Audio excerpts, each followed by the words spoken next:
आप सभी का क्लास ओआरएस के यूट्यूब प्लेटफॉर्म पे स्वागत और अभिनंदन है। तो आज का जो हमारा प्रैक्टिस सेट है वो आपका 17 नंबर है, जिससे पहले मैंने रुक्मणी प्रकाशन 16 क्लास अपलोड कर दिया है। तो चलिए आज का टेस्ट शुरू करते हैं, जिसमें हम रोज़ाना आपको साइंस, जीके और रीजनिंग प्लस मैथ सॉल्व कराते हैं। अगर आप चैनल पे नए हैं तो ज़रूर चैनल को सब्सक्राइब करके हमारे साथ जुड़ जाइए, क्योंकि ऐसे प्रैक्टिस सेट आपको सिलेक्शन तक ज़रूर पहुंचाएंगे। तो चलिए आज का टेस्ट शुरू करते हैं। पहला क्वेश्चन की ओर देखिए, क्या कह रहा है कि सॉफ्ट सोल्डरिंग के लिए उचित तापक्रम होता है। सॉफ्ट सोल्डरिंग के लिए उचित तापक्रम कितना होता है? तो 900 डिग्री से 1200 डिग्री के बीच, या 1200 सेंटीग्रेड पर, या 45 या 450 डिग्री सेंटीग्रेड से अधिक, या 450 सेंटीग्रेड से आपका कम। तो सॉफ्ट सोल्डरिंग के लिए उचित तापक्रम कितना होता है? तो आपका कितना होता है? तो ऑप्शन नंबर डी करेक्ट हो जाएगा। 450 यानी 450 सेंटीग्रेड से कम होता है। ऑप्शन नंबर डी हमारा करेक्ट हो जाएगा। और दूसरा क्या कह रहा है कि प्राकृतिक रबर एक बहुलक है। प्राकृतिक रबर आपका किसका बहुलक है? तो एथिलीन का, बाइलिन क्लोराइड का, आइसोप्रोपीन का, या एसेटिलीन का। तो प्राकृतिक रबर एक बहुलक है किसका? तो आपके आइसोप्रीन का। ऑप्शन नंबर सी करेक्ट हो जाएगा। और तीसरा नंबर क्या पूछ रहा है? जहाज़ों में समय मापने के लिए आपका प्रयुक्त उपकरण कौन सा है? तो सोनोमीटर है, क्रोनोमीटर है, गैल्वेनोमीटर है, या बोलोमीटर है। तो जहाज़ों में समय मापने के लिए प्रयुक्त उपकरण आपका कौन सा है? तो क्रोनोमीटर है। क्या? तो ये आपका क्रोनोमीटर करेक्ट हो जाएगा। और देखिए, जहाज़ों में समय मापने के लिए क्रोनोमीटर का उपयोग किया जाता है, जिसके आविष्कारक कौन है? तो जॉन हैरिसन। कौन? तो जहाज जिसके आविष्कारक कौन है? तो आपके जॉन हॉरिसन है। और गैल्वेनोमीटर का आपका जो क्या दे रखा है? ग्लेन्वोमीटर दे रखा है। इससे क्या होता है? तो ग्लेन्वोमीटर से आपका विद्युत धारा की प्रबलता को मापते हैं। और बोलोमीटर से क्या होता है? बोलोमीटर से इसका उपयोग आपका ऊष्मीय विकिरण को मापने के लिए किया जाता है। और चौथा नंबर क्या पूछ रहा है कि विद्युत आवेश को भंडारित करने के लिए प्रयुक्त उपकरण को कहते हैं? तो प्रेरक, संधारित्र, या परिणाम मित्र, या ट्रांजिस्टर। तो विद्युत आवेश को भंडारित करने के लिए प्रयुक्त उपकरण को कहते हैं, तो क्या कहते हैं? तो आपका ऑप्शन नंबर कौन सा करेक्ट हो जाएगा? तो बी, या संधारित्र कहते हैं। संधारित्र कहते हैं, जिसे हम ट्रांसफार्मर बोलते हैं। इसका उपयोग विद्युत आवेश को भंडारित करने और वोल्टेज को आपके बढ़ाने और घटाने के लिए किया जाता है। आपका जो है ट्रांसफार्मर कोर नरम लोहे का बना होता है, और यह विद्युत चुम्बकीय प्रेरणा का उपयोग पेसमेकर, डायनामो तथा ट्रांसफार्मर बनाने में किया जाता है। और 5 नंबर देखिए क्या कह रहा है? स्टेथोस्कोप का सिद्धांत किस पर काम करता है? तो धारा की ध्वनि पर रूपांतरण है, या ध्वनि का धारा में रूपांतरण है, या ध्वनि का परावर्तन है, या प्रकाश का परावर्तन है। तो स्टेथोस्कोप का सिद्धांत क्या काम करता है? तो आपका ध्वनि का परावर्तन। क्या? तो ये आपका ध्वनि का परिवर्तन करता है, तथा इसका उपयोग हृदय गति को मापने और सुनने के लिए किया जाता है। फिर छठवां नंबर क्या कह रहा है? बहुत उच्च तापमान को मापने के लिए हम प्रयोग करते हैं।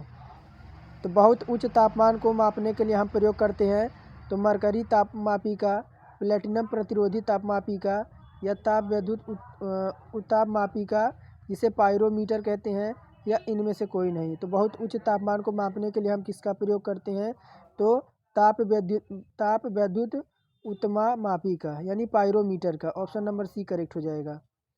और 7वां नंबर क्या कह रहा है कि क्लोरोमास्टिन है। क्लोरोमास्टिन क्या है? तो प्रतिरोधी है, प्रति अवसाद है, या पीड़ाहारी है, या प्रतिजीवाणुक है। तो क्लोरोमास्टिन क्या है? तो ये जो है आपका, ये प्रति आपका जीवाणुक है। क्या? तो प्रति आपका जीवाणुक है। आपका ऑप्शन नंबर डी करेक्ट हो जाएगा। 8 नंबर की ओर बढ़ते हैं। फार्मेलिन एक जलीय विलयन है किसका? तो मिथेनॉल का, इथेनॉल का, या प्रोक्टोज का, या नाइट्रिक एसिड का। तो फार्मेलिन एक जलीय विलयन किसका है? तो किसका है? तो मिथेनॉल का। ऑप्शन नंबर ए करेक्ट हो जाएगा। और 9 नंबर पूछ रहा है, अष्टभुज यानी ऑक्टोपस, घोंघा, स्नेल, सीपिया और यूनियो को किस फाइल में शामिल किया जाता है? तो ऑप्शन है पेरीफेरा में, एनेलिडा में, मोलास्का में या आर्थ्रोपोडा में। तो अष्टभुज आपके जो होते हैं ऑक्टोपस, घोंघा जिसे स्नेल कहते हैं, सीपिया और यूनियो को किस फाइल में आपका शामिल किया जाता है? तो इनको जो शामिल किया जाता है आपका मोलास्का में। किसमें? तो इनमें इनको मोलास्का के अंतर्गत आपको रखा गया है। यह लगभग 8000 आपकी प्रजातियों को रखा गया है और इसके अंतर्गत आपका सीप हो गया, सीपिया हो गई, स्नेल हो गया, ऑक्टोपस हो गया और नॉटिलस हो गए इत्यादि आपके जीव आते हैं। और एनिलीडा में क्या है? एनिलीडा में क्या होता है? तो इसके ये लगभग आपकी 10,000 प्रजातियां हैं जिसके अंतर्गत आपके एनिलीडा में क्या आते हैं? तो आपका केचुआ हो गया और आपके जोंक हो गई, ये सब आते हैं। और आर्थ्रोपोडा में कौन कौन से आते हैं? आर्थ्रोपोडा में तो इसके अंतर्गत आपको 1,00,000 प्रजातियां पाई जाती हैं जिसमें आपके आर्थ्रोपोडा में क्या आते हैं? तो बिच्छू हो गया, मकड़ी हो गई, झींगा हो गया, मच्छर हो गया, मधुमक्खी हो गए, रेशम के कीड़े हो गए, ये सब आपके आर्थ्रोपोडा के अंतर्गत आते हैं। और पेरीफेरा में क्या आते हैं? तो पेरीफेरा में आपके क्या आते हैं? तो साइकन होते हैं, हेलोनेमा होते हैं, स्पेंजिला होते हैं, ये सब जीव आपके आते हैं। बाकी 10 नंबर क्या पूछ रहा है? सिलेंडर ब्लॉक प्राय बना होता है। सिलेंडर ब्लॉक प्राय बना होता है किसका? तो ग्रे कास्ट आयरन का, एल्युमिनियम का, तांबा का या स्टील का। तो सिलेंडर ब्लॉक प्राय बने होते हैं किसके? तो आपके ग्रे कास्ट आयरन का। ऑप्शन नंबर ए हमारा करेक्ट हो जाएगा। आपका सिलेंडर ब्लॉक ये आपके ग्रेस्ट आयरन का बना होता है। और 11 नंबर क्या पूछ रहा है कि विश्व पर्यावरण दिवस कब मनाया जाता है? कौन नहीं जानता कि विश्व पर्यावरण दिवस जो आपका है वह 5 जून को मनाया जाता है। ऑप्शन नंबर ए हमारा करेक्ट हो जाएगा। और 14 जून को क्या 14 अप्रैल को क्या मनाया जाता है? 14 अप्रैल को तो आपका अम्बेडकर जयंती है। अम्बेडकर जयंती है। और 29 जून को क्या है? तो आपका राष्ट्रीय सांख्यिकी दिवस है। क्या? तो आपका राष्ट्रीय सांख्यिकी दिवस है। और 15 जून को क्या है? तो आपका विश्व पर्यावरण दिवस है।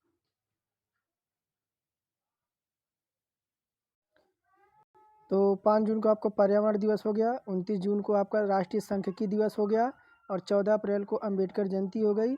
और आपका 14 जून को क्या हो गया? तो विश्व रक्तदान दिवस। ये हमारा करेक्ट हो जाएगा। फिर देखिए 12 नंबर क्या कह रहा है कि निम्न में से स्टीयरिंग का प्रकार कौन सा है? तो बर्म एंड सेक्टर है या बर्म एंड व्हील है या रैक और पिनियन है या उपरोक्त सभी है। तो आपका स्टीयरिंग का प्रकार कौन सा है? 12 नंबर पूछ रहा है। तो वो आपके सारे के सारे जो हैं ये आपके स्टीयरिंग के प्रकार हैं। फिर 13 नंबर क्या कह रहा है? धारा को डीसी धारा को डीसी कहा जाता है जब धारा की दिशा समय के साथ बदलती है या धारा का माप समय के साथ बदलती है या धारा की माप और दिशा समय के साथ परिवर्तित होती है या माप समय के साथ समान होता है। तो धारा डीसी कब कहा जाता है? तो कब? तो माप समय के साथ आपका समान ही रहता है।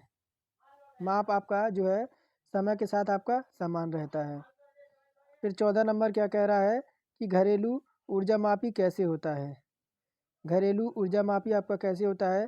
तो समाकलन यंत्र द्वारा, अभिलेखन यंत्र द्वारा या सूचक यंत्र द्वारा। तो घरेलू ऊर्जा मापी कैसे होता है? तो आपका समाकलन यंत्र द्वारा। ऑप्शन नंबर पहला हमारा करेक्ट हो जाएगा। फिर 15 नंबर क्या पूछ रहा है कि निम्न में से एक ग्रीन हाउस गैस है। तो मीथेन है, ऑक्सीजन है, नाइट्रोजन है या हाइड्रोजन है। तो निम्न में से कौन सा आपका ग्रीन गैस है? तो आपका मीथेन। मीथेन जो है आपका यह ग्रीन गैस है।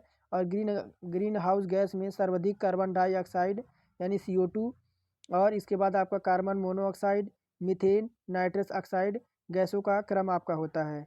और अगर आप ये देख रहे हैं क्लास तो ज़रूर एक लाइक ज़रूर कर दीजिएगा और चैनल पर नए हैं तो चैनल को ज़रूर सब्सक्राइब कर दीजिएगा। आगे बढ़ते हैं। आपका कितना नंबर? तो 16 नंबर की ओर।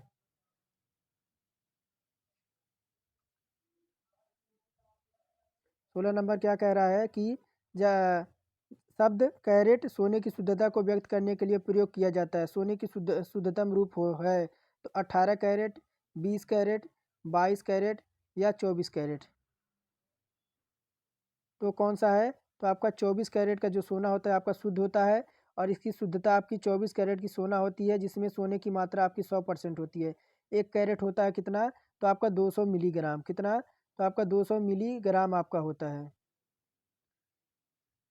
और 17 नंबर क्या कह रहे हैं? सिरका में मौजूद एसिड है तो फार्मिक एसिड है, एस्टिक एसिड है, सल्फ्यूरिक एसिड है या नाइट्रिक एसिड है। तो सिरका में मौजूद एसिड कौन सा है? तो कौन सा है? तो option number B acetic acid होता है सिरके में। सिरके में आपका एसिटिक एसिड होता है। और चींटियों में कौन सा होता है? तो चींटियों में ऑप्शन नंबर ए देखिए, चींटियों में आपका फार्मिक एसिड होता है।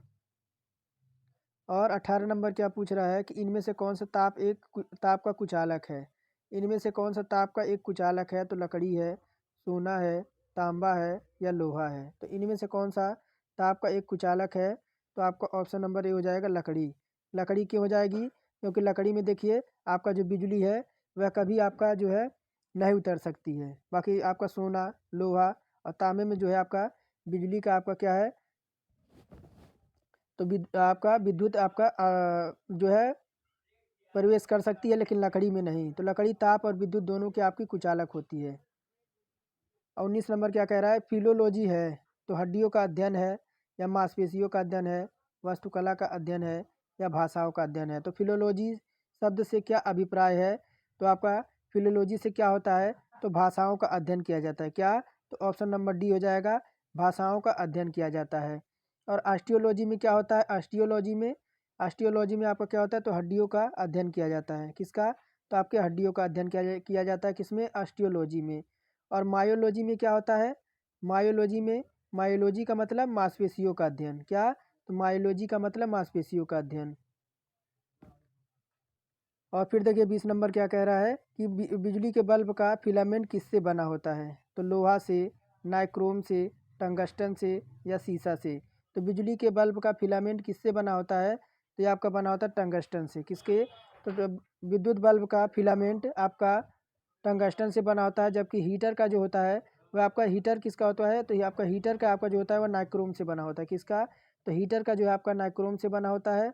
और नाइक्रोम से बने हुए तार का आपका उपयोग किया जाता है हीटर में।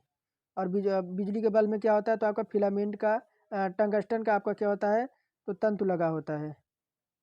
और 21 नंबर क्या कह रहा है कि डेंगू संक्रामित होता है इसके द्वारा, कि उसके क्यूलेस के द्वारा, नर एनफ्लिज के द्वारा, मादा एंडीज के द्वारा या मादा एनफ्लिज के द्वारा। तो डेंगू संक्रामित होता है किसके द्वारा?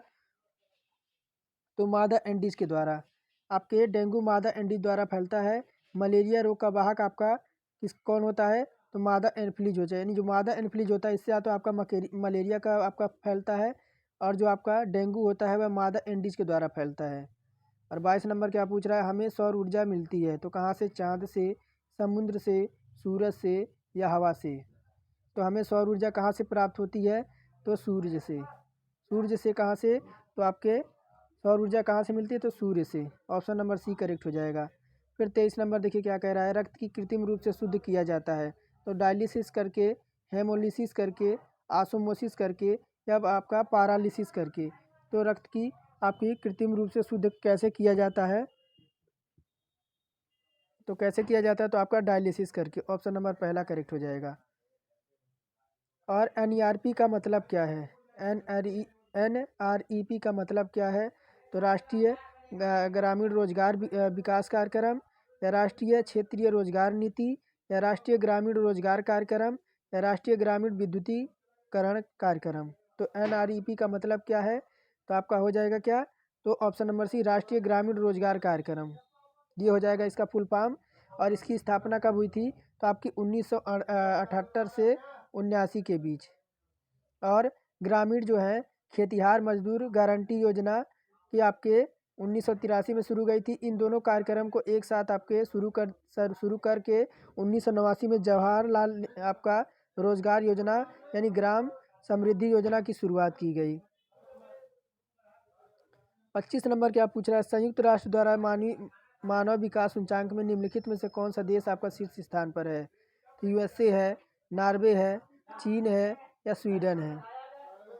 तो संयुक्त राष्ट्र द्वारा जारी मानव विकास सूचकांक में निम्नलिखित में से कौन सा देश आपका शीर्ष स्थान पर है? तो आपका कौन सा है? तो नॉर्वे है। ऑप्शन नंबर बी करेक्ट हो जाएगा। गोल्डन हैंडशेक शब्द किससे जुड़ा हुआ है? गोल्डन हैंडशेक शब्द किससे जुड़ा हुआ है? तो शेयर बाजार से, सेवानिवृत्ति लाभ से या स्वैच्छिक सेवानिवृत्ति लाभ या तस्करी से। तो गोल्डन हैंडशेक शब्द किससे जुड़ा हुआ है? तो ये जो आपका किससे? तो स्वैच्छिक सेवानिवृत्ति लाभ से।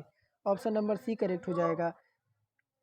और देखिए क्या कह रहा है? किसी कंपनी के कर्मचारी को उसके सेवा काल से पूर्व भी आपका सेवा मुक्त हो जाने की स्थिति में दिए जाने वाला आपका उदार भुगतान आपका गोल्डन हैंडशेक कहलाता है। ऑप्शन नंबर सी करेक्ट हो जाएगा। और श्वेत क्रांति के साथ जुड़े हुए कौन हैं?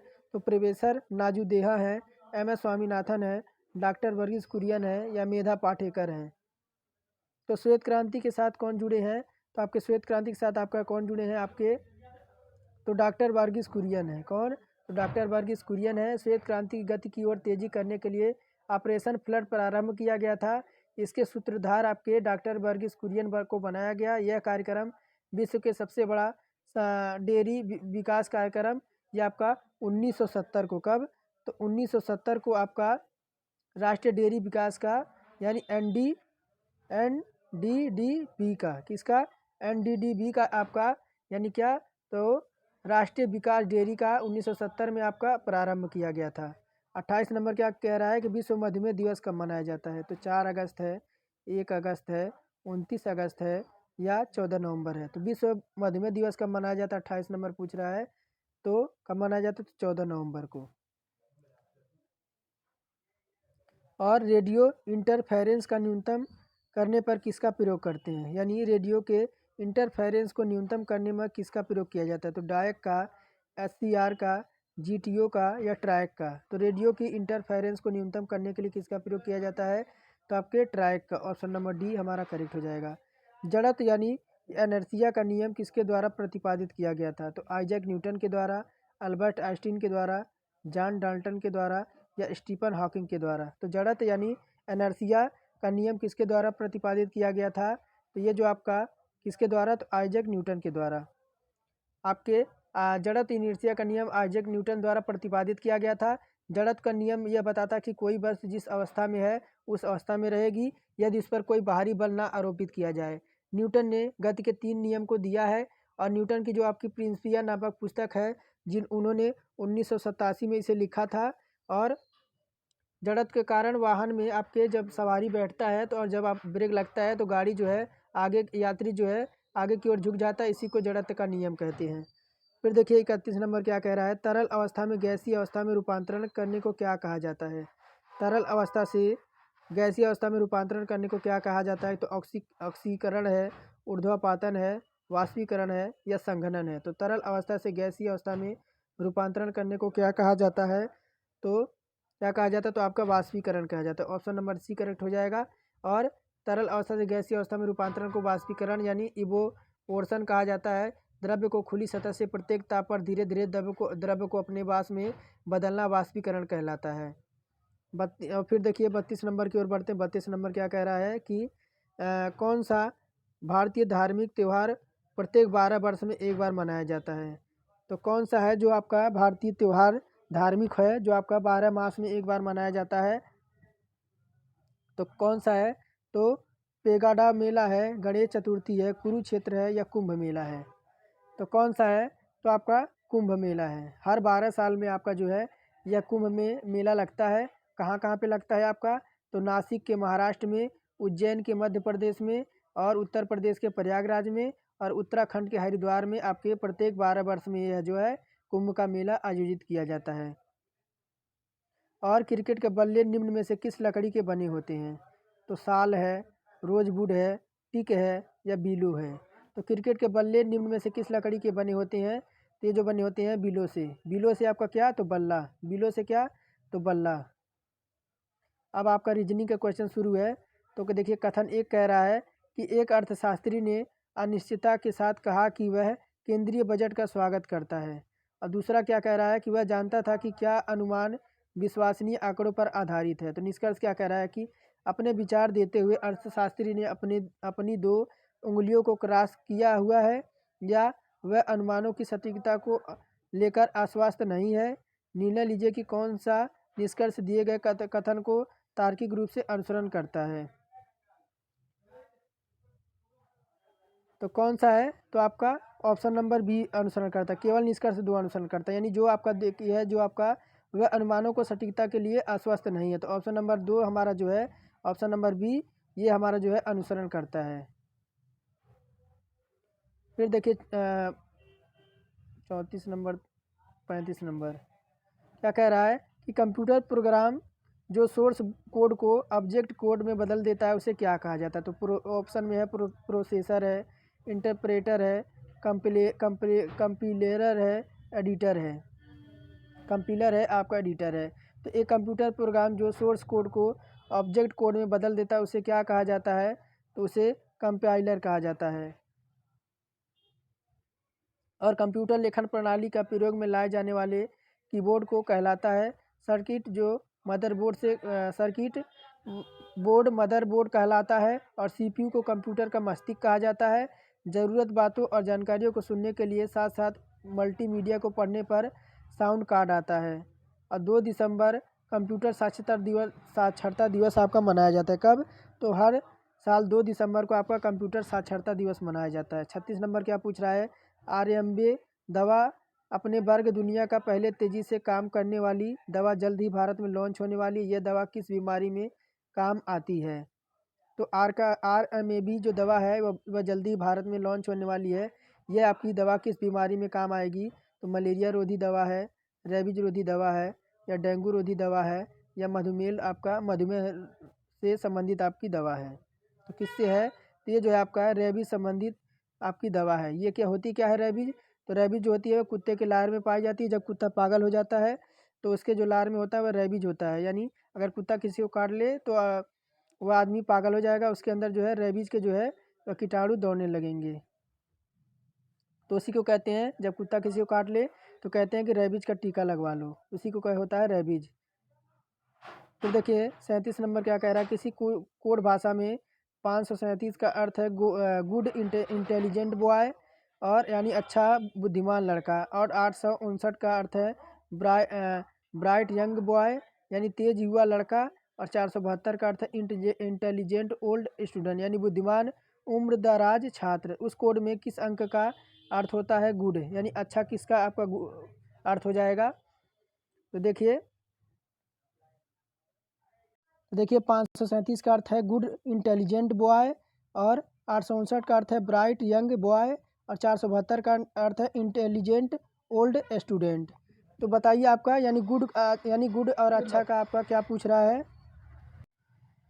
और देखिए ये आपका इंटेलिजेंट इसमें भी है और इंटेलिजेंट इसमें भी है, यानी 7 से 7 यहाँ काट देंगे। और फिर क्या, देखिए फिर क्या मैच हो रहा है, तो फिर क्या मैच हो रहा है आपका, यानी गुड है किसमें, तो गुड आपका इसमें है। यानी देखिए फिर 5 इसमें भी है, 5 इसमें भी है, यानी अब किसका मिल जाएगा, तो बॉय का कोड मिल जाएगा, ये कट जाएगा, बचेगा कौन, 3। तो गुड यहाँ पे है किसमें, इसमें है, तो आपका 3 का गुड क्या हो जाएगा, तो आपका 3 हो जाएगा, गुड का जो आपका कोड हो जाएगा वह 3 हो जाएगा। फिर देखिए क्या कह रहा है कि 5 कितने नंबर है, तो 38 से 40 निम्नलिखित जानकारी पर विचार करें और इस पर आधारित प्रश्नों के उत्तर दें। 5 5 फूल क्या है, तो 5 फल केला, आम, सेब और आलबुखारा और नारंगी एक ट्रे में रखे हैं। 5 बच्चे फू, मू, कू और हु, लू एक आपके फेरन बेहतर से इस प्रकार उठाते हैं। ये जो है मुँह ने केला लेता हुआ, यानी देखिए मैं बना देता हूँ सारणी आपका। तो देखिए फू जो है वह क्या है, तो फू जो है आम उठाया, और मुँह जो है आलबुखारा, कू जो है नारंगी, और हु जो है वह केला, और लू जो है वह सेब।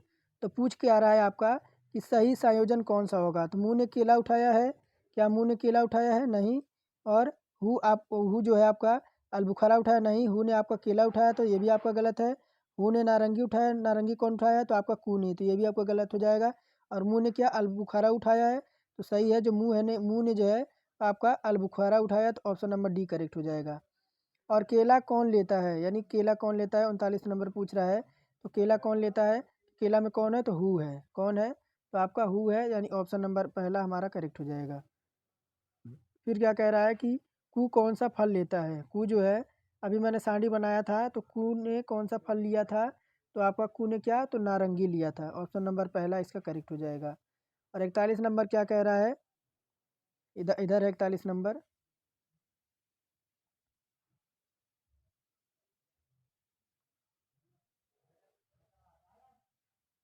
कि 41 नंबर देखिए क्या कह रहा है, ए और बी एक टैंक को क्रमशः 10 घंटे 15 घंटे में भर सकते हैं। दोनों एक साथ उसे भर सकते हैं, कैसे, तो 12.5 घंटे में, 6 घंटे में, 5 घंटे में, या इनमें से कोई नहीं। तो देखिए क्या करेंगे, तो दोनों पाइप 1 घंटे में आपके भर सकते हैं। कैसे? तो आपका 1/10 प्लस 1/15, क्या 1/10 1/15, फिर क्या इनका एलसीएम इनको काट देंगे, क्या हो जाएगा? तो 1/6 हो जाएगा। दोनों पाइप एक साथ टैंक को कब भर सकती हैं? तो आपके 6 घंटे में। एलसीएम ले लेंगे तो आपका कितना आ जाएगा? तो आपका ये यानी 1/6 यानी 6 घंटे में हो जाएगा। तो कौन सा हो जाएगा? Option number B. फिर देखिए ये आपका 42, ये काफ़ी आपका, एक बार आप देख लीजिएगा इसको, देखिए एक बार आपको स्क्रीनशॉट लेके आप इसको सोल्व कीजिएगा। मैं इसका उत्तर बता देता हूँ, उत्तर क्या आएगा। तो 42 का आपका सी आएगा 384। और फिर देखिए वही आपका 43 नंबर, चलिए सोल्व करा देता हूँ। 43 नंबर, एक 300 मीटर लंबी ट्रेन एक खड़े हुए व्यक्ति को 5 से 15 सेकंड में गुजर जाती है, तो ट्रेन की गति क्या होगी? तो देखिए अब अवशिष्ट जो ट्रेन की गति क्या होती है? तो आपकी दूरी बटा समय, यानी 300 आपका कितना है? तो 300 मीटर है। कितना? तो 300 मीटर है आपका, और सेकंड कितना है? तो 15 सेकंड है। तो आ कितना जाएगा? तो आपका 20, क्या? तो 20 मीटर प्रति सेकंड आएगा, 20 मीटर प्रति सेकंड आ जाएगा। और इसको क्या करेंगे? 20 इंटू 18/5 से क्या करेंगे? तो मल्टीप्लाई कर देंगे, तो आएगा क्या? तो 18 चौक क्या आ जाएगा? तो 72 किलोमीटर प्रति घंटा है। किसमें? 72 किलोमीटर आ गया। किस में होगा? 43 का। तो ऑप्शन नंबर डी हमारा करेक्ट हो जाएगा। ये भी देखिए, ये भी आपका नाव और धारा से आपका क्वेश्चन है। ये भी काफ़ी लंबा है, सोल्व कराने में आपका स्क्रीन में नहीं आएगा, इसलिए मैं आपको उत्तर डायरेक्ट बता देता हूँ। उत्तर क्या हो जाएगा इसका? तो 44 का, यानी 1.5 किलोमीटर आपका प्रति घंटा हो जाएगा। फिर देखिए 45 नंबर क्या कह रहा है कि दो संख्याओं का योग आपका 29 है। दो संख्याओं का योग आपका 29 है। और फिर क्या कह रहा है? उन संख्याओं का वर्गों का अंतर आपका कितना है?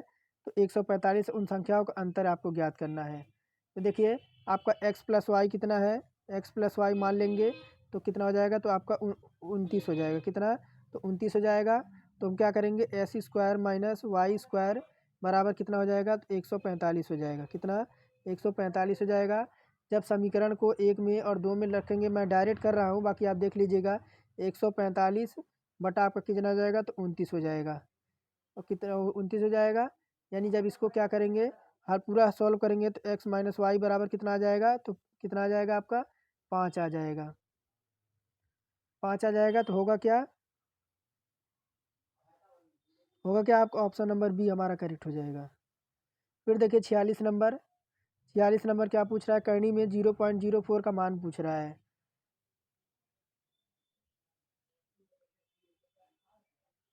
तो होगा क्या?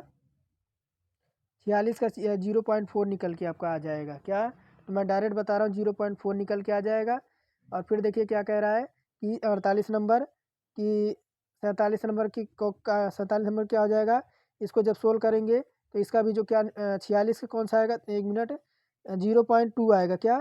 तो 0.2 आएगा 46 का। कितना? तो 0.2 से आपका बाहर निकलेगा।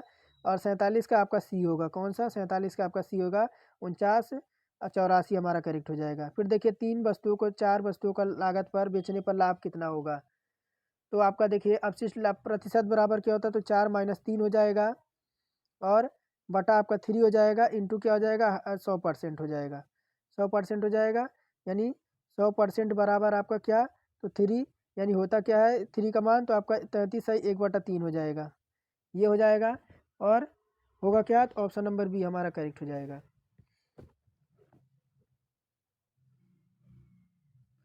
फिर देखिए ये भी 49वीं नंबर भी आपका काफ़ी बड़ा है।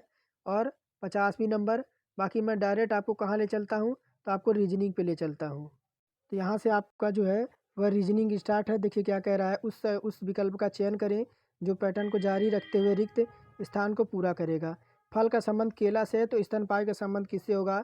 तो गाय है, सांप है, मछली है, या गौरैया है। तो क्या हो जाएगा? देखिए जिस प्रकार क्या है, केला एक आपका फल है, उसी प्रकार गाय एक क्या है? तो आपका एक स्तनपायी है, क्योंकि ये जो है आपकी ज़मीन पर चलती है। मछली नहीं, मछली आपकी पानी में रहती है। सांप भी आपका पानी और ज़मीन दोनों जगह रहता है। गौरैया जो है आपकी आसमान में, ज़मीन, अपनी हर जगह रह सकती है। यानी गाय जो है आपका आपका स्थान यानी ज़मीन पे रहती है। आपका ऑप्शन नंबर पहला करेक्ट हो जाएगा। फिर देखिए नीचे दिए गए शब्द में निम्नलिखित में से कौन सा शब्द नहीं बनाया जा सकता है? यानी ट्रिब्यूनल से आपका कौन सा शब्द नहीं बनाया जा सकता है? कौन सा नहीं बना सकता है? तो ऑप्शन नंबर डी हमारा नहीं बनेगा। कैसे? TRI इसमें दे रखा है बी, यानी ई देखिए ई आपका इसमें जो दे रखा है ई आपका कहीं भी इसमें नहीं है। बाकी ये भी बन जाएगा, ये भी बन जाएगा, ये भी बन जाएगा, लेकिन आपका ट्रिबल आपका नहीं बनेगा क्योंकि आपका देखिए ई जो है इसमें समाहित नहीं है। फिर लड़की सुंदर दे रखा है तो लड़का का क्या होगा? लड़की का सुंदर से दे रखा है तो लड़का का क्या होगा? तो देखिए लड़की का सौंदर्य को प्रकट करने के लिए सामान्यतः सुंदरी शब्द का प्रयोग करते हैं। किसका? तो सुंदरी शब्द का प्रयोग करते हैं। उसी पर लड़के का सौंदर्य को प्रकट करने के लिए मनोहर का आपका मनोहर शब्द का प्रयोग करते हैं। और 64 नंबर क्या कह रहा है? गलत पद ज्ञात करना है। गलत पद कौन सा हो जाएगा? देखिए तो देखिए आपका ये भी 3 से कट जाएगा, ये भी 3 से कट जाएगा, ये भी 3 से, ये भी 3 से, लेकिन 31 जो है आपका वह 3 से नहीं कटेगा। ये तो आपका 31 जो है आपका यही आपका क्या हो जाएगा? गलत पद हो जाएगा। फिर 65 नंबर की ओर बढ़ते हैं। जाइएगा नहीं, आपको इसमें आपका अच्छा कंटेंट प्रोवाइड करा रहे हैं, पूरा वीडियो को ज़रूर देखिएगा। फिर देखिए क्या कह रहा है 65 नंबर, यदि हरे को लाल, लाल को पीला और पीला का अर्थ है नीला, तो नीले का अर्थ नारंगी और नारंगी का अर्थ हरा, तो स्वच्छ आकाश रंग कैसे होगा? तो नीला होगा, लाल होगा, नारंगी होगा या हरा होगा? तो क्या होगा? तो देखिए आकाश का रंग आपका क्या होगा? तो नीला होगा, परंतु नीले का अर्थ आपका नारंगी दे रखा है, तो आकाश का रंग क्या हो जाएगा? तो आपका नारंगी हो जाएगा। कैसे हो जाएगा? आकाश का रंग क्या कह रहा है? तो आकाश का रंग आपका क्या कह रहा है? यहाँ देखिए स्वच्छ आकाश का रंग क्या कैसा होगा? तो आकाश यहाँ देखिए हरे का अर्थ लाल, हरे अर्थ पीले का अर्थ आपका नीला है और नीले का अर्थ आपका नारंगी, नारंगी का अर्थ आपका हरा है। स्वच्छ आकाश का रंग कैसा होगा? तो यहाँ ऑप्शन में कह रहा है खुद कि आकाश का रंग आपका नीला हो जाएगा, परंतु नीले का अर्थ आपका नारंगी है, तो नहीं आकाश का रंग क्या हो जाएगा? तो नारंगी हो जाएगा। फिर देखिए क्या कह रहा है 66 नंबर, सत्यजीत रे फिल्म से उसी प्रकार संबंधित है जिस प्रकार पिकासो संबंधित है, यानी सत्यजीत रे जो है वो फिल्मों से आपके संबंधित है, तो पिकासो संबंधित किससे है? तो साहित्य से है, नाटक से है, कविता से है या चित्रकारी से है? तो इनका संबंध किससे है? तो इनका जो संबंध आपका चित्रकारी से है। जिस प्रकार सत्यजीत राय अपनी फिल्मों में अंतर्राष्ट्रीय ख्याति से अर्जित है, उसी प्रकार पिकासो ने चित्रकारी में अंतर्राष्ट्रीय ख्याति हासिल की है। फिर देखिए क्या कह रहा है? विषम पद ज्ञात करना है। 67 नंबर में आपका विषम शब्द आपका ज्ञात करना है। तो देखिए तीन कौन सा हो जाएगा आपका? 3, 5, 7, 13, 7, 19, ये सब क्या है? तो आपकी क्या है? तो आपकी अभाज्य संख्या है, लेकिन 12 जो है आपकी क्या है? तो आपकी सम संख्या है, तो ऑप्शन नंबर डी हमारा करेक्ट हो जाएगा। तो देखिए क्या कह रहा है? किस देश में आए हुए उष्णकटिबंधीय तूफान टेबल टेनिस में मरने वालों की संख्या 180 के पार हो गई है, तो कौन सा है? तो आपका अमेरिका है। और फिर क्या कह रहा है? मेरा जन्म 11 अगस्त को हुआ, मोहन मुझसे 11 दिन छोटा, इस वर्ष स्वतंत्रता दिवस सोमवार को पड़ता है, तो इस वर्ष महीने का जन्मदिन किस दिन पड़ेगा?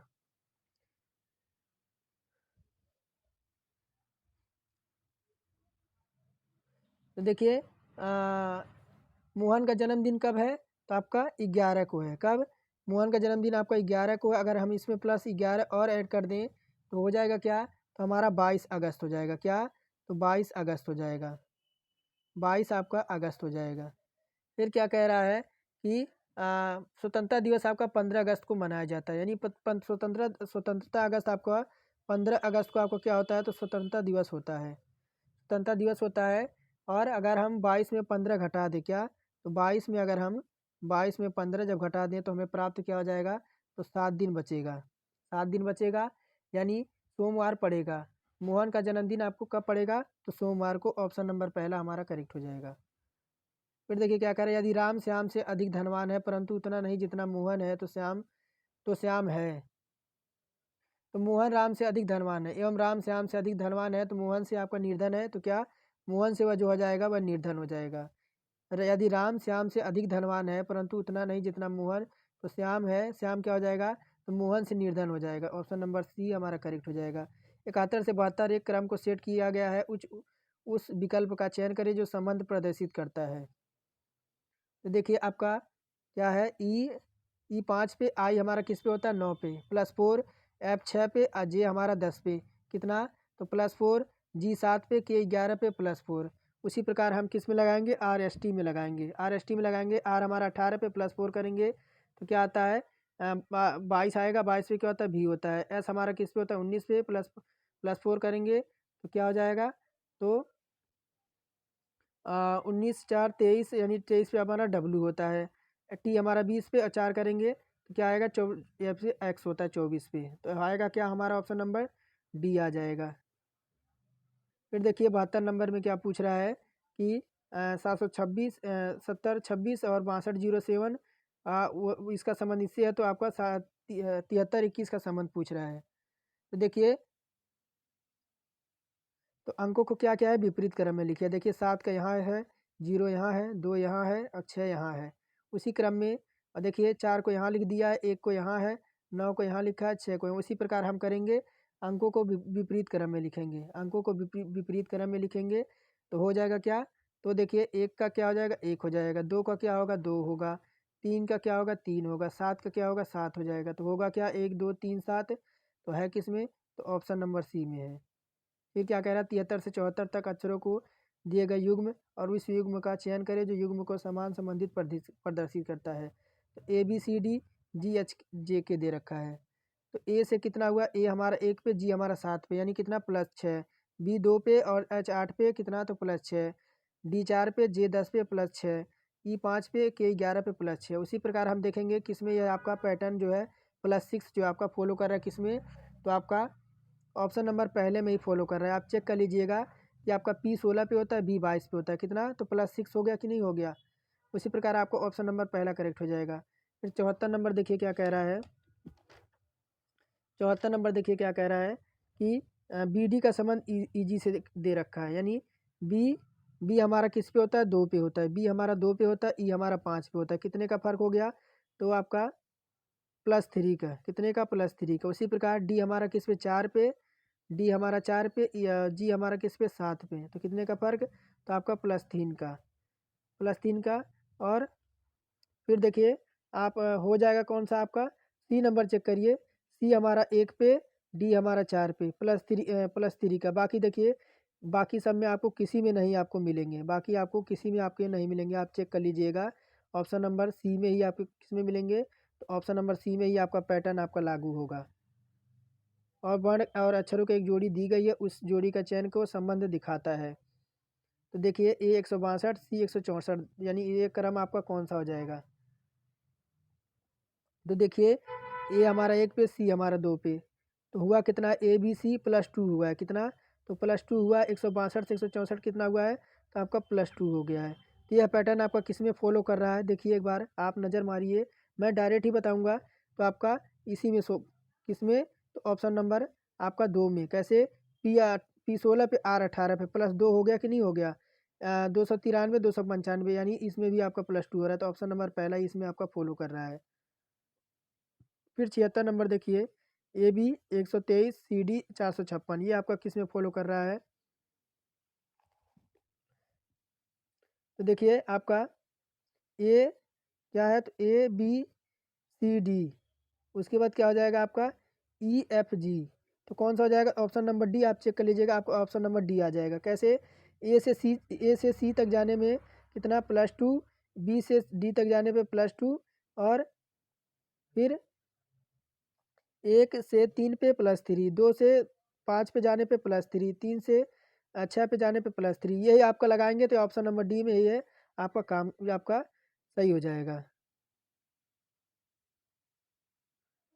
फिर देखिए आपका इसमें देखिए क्या कह रहा है, कौन सा राज्य सिख गुरुओं से जुड़े स्थलों को गुरु मार्केट के रूप में विकसित करेगा, तो बिहार है, उत्तर प्रदेश है, उड़ीसा है, केरला है, कौन सा है आपका 77 नंबर में, तो कौन सा हो जाएगा, ऑप्शन नंबर ए हो जाएगा बिहार। क्योंकि आपके गुरु के जो आपके सिखों के 10वें गुरु थे आपके गुरु गोविंद सिंह, उनका जो जन्म हुआ था वह बिहार में हुआ था। विजय दिवस किस तारीख को मनाया जाता है, विजय दिवस आपका हर साल आपका कब मनाया जाता है, तो 16 सितंबर को।